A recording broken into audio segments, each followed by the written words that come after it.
expats when you come to the Philippines. Guys, not being a simp is international. See, when you come down here and let your guard down, believing all women are submissive, understanding, and traditional, you will get a rude awakening when you find yourself in a situation you can't easily get yourself out of.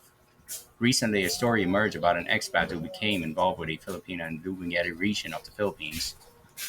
When they spoke online, she assured him that she was single, had no kids, and was not married. Feeling like he had just hit the jackpot, he decided to invest money into 11 properties in the Philippines with her, a subdivision property in which expats can't own the property. What he didn't know was that she was a fraudster. She was happily married to a police officer in the Philippines and had two kids, a boy and a girl. As a matter of fact, I rented one of those homes from her a year and a half ago when I first came to the Philippines. When she told me she owned 11 properties, I was amazed that this young Filipina was able to accomplish so much. I suspected something fishy, but I ignored my intuition. A year later, I was told by another property owner that she sold all 11 properties and ran off with her husband and kids. The husband quit the police force. She is now a wanted criminal. Can you imagine what she said to that expat to make him dish out all that money for 11 properties that he put in her name? It must be a lot of promises, a lot of convincing of how sincere she was. Guys, promises are not enough to risk everything you work so hard for by giving it to someone you haven't lived with for a while to get to know. Trust is something built over time, not something gained after just speaking to them for a few months or so. An imbalance may develop from the income disparity between select Filipino women and a large number of expats. This distinction may occasionally be exploited, resulting in situations in which material stability, rather than a genuine emotional relationship, becomes the primary source of drive. It is vital to understand that while financial support may be important in some relationships, it should not be the primary pillar. In Filipino culture, kindness and hospitality are extremely valued. You may mistake this for romantic interest. Being kind, demonstrating compassion, and even expressing admiration may be cultural norms rather than indicators of love intent.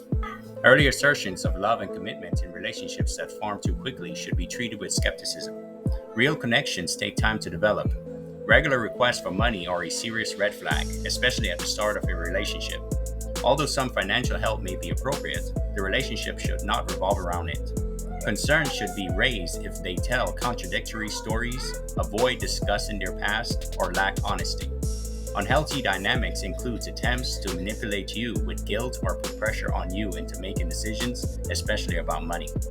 Avoid rushing into a relationship too soon. Allow yourself time to learn about the Filipina and her family. Establish clear boundaries regarding finances, time, and emotional investment.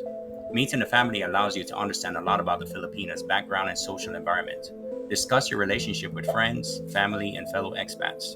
Learning about the Filipino culture may help you avoid misconceptions and navigate social situations more effectively. If something doesn't feel right, trust your instincts. If you are thinking about marrying, a prenuptial agreement, aka ante-nuptial contract, can help protect your financial interests. Furthermore, expats must be aware of their own weaknesses and goals. Living in a foreign country can be isolating. Expats who feel lonely may be more susceptible to manipulation. Sometimes, the demand for approval trumps smart judgment. A person experiencing cultural shock may become confused and more likely to make unwise decisions. You could become trapped in a bubble that prevents you from experiencing the true culture of the Philippines. This bubble may lead to a distorted view of reality. You must approach relationships in the Philippines with the same discernment and critical thinking that you would use at home. You must be aware of the red flags and avoid being a simp. When seeking a Filipino in the Philippines, it is crucial to understand the cultural background, be aware of your own vulnerabilities, and seek advice from trustworthy sources to avoid financial devastation.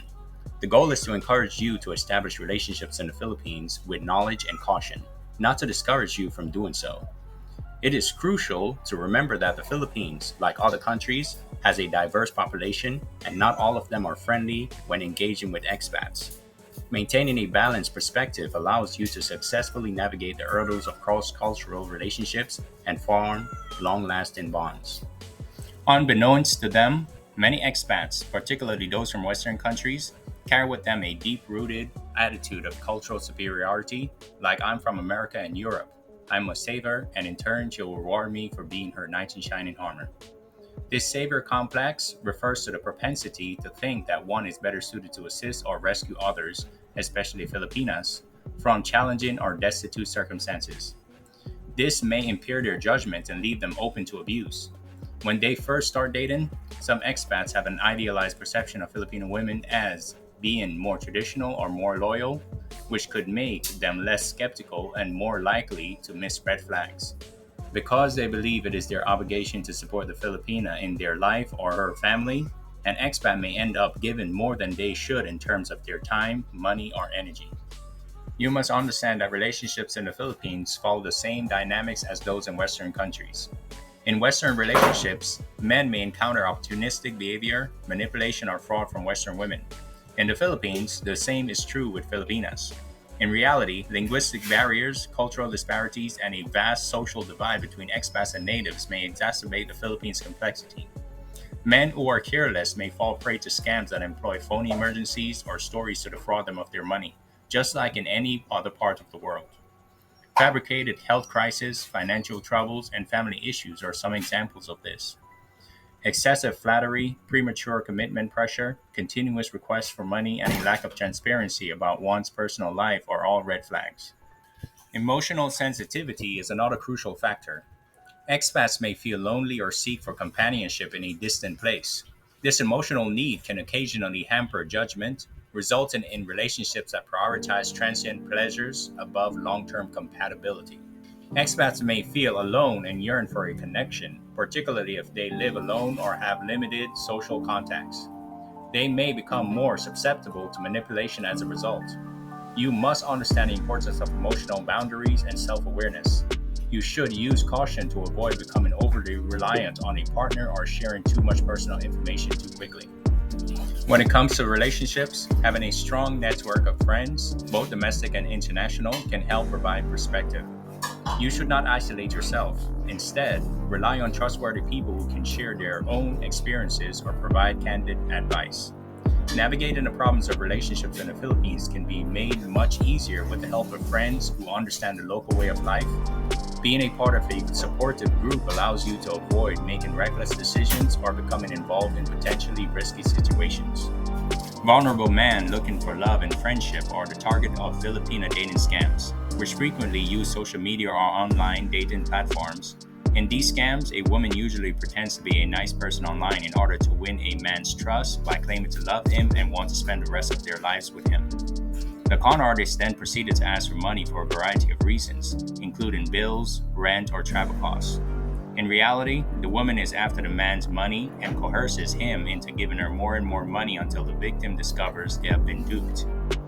Men who fall victim to these schemes may experience financial ruin, embarrassment, and heartbreak. There are several explanations for the high prevalence of dating scams in the Philippines. Many tech-savvy English-speaking Filipinas around the country are seeking for ways to make money. People who are struggling financially may be more vulnerable to fraud because they are desperate. To gain trust, scammers may design sophisticated schemes including forged travel documents and visas. Despite the fact that many Filipinos sincerely want love and friendship, vigilance is necessary due to the prevalence of fraud. There are some steps you may take to prevent becoming a victim of a Filipino dating scam. Verifying the identity of people you meet online can be accomplished by doing extensive research on them, including social media checks and reverse image searches. Regardless of the situation, you should never give money to someone you have never met in person. As soon as possible, schedule a face-to-face encounter to obtain a better sense of personality and dependability. The likelihood of encountering scammers can also be reduced by utilizing reputable dating sites with strong security. If something doesn't feel right, trust your instincts and proceed with caution. Finally, developing relationships in the Philippines can be a rewarding experience, but you must exercise caution and mindfulness. Being aware of potential risk and taking proactive steps to protect yourself financially and emotionally is more essential than being gullible. To ensure that expats can navigate love situations without headaches or financial ruin, it is critical to understand cultural dynamics and spot dishonest behavior. All right, guys, that is all for today's show. If you have any questions or comments, please comment down below. Thank you all for watching. Until next time, have a good day.